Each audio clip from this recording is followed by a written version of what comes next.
Hello friend. तो आज मैं आपको यूट्यूब चैनल बनाने का तरीका सिखाऊंगा।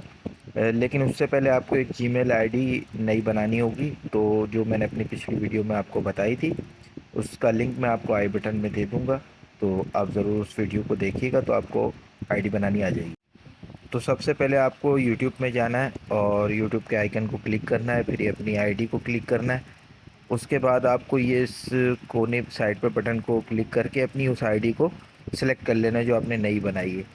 उसके बाद आपको ऊपर वापस अपने आइकन को क्लिक करना है आईडी के, और योर चैनल के ऑप्शन को क्लिक करना है। तो इस तरह का इंटरफेस आपके सामने आ जाएगा, जिसमें प्रोफाइल पिक्चर और चैनल नेम का ऑप्शन होगा। तो मैंने प्रोफाइल पिक्चर नहीं लगाई है, मैं सिर्फ चैनल का नाम लिख रहा हूँ। सुपर सुपर कूल के नाम से मैं ये चैनल क्रिएट कर रहा हूँ। तो ये नाम लिख के ऊपर सेव के ऑप्शन पे आपको क्लिक कर देना है। जैसे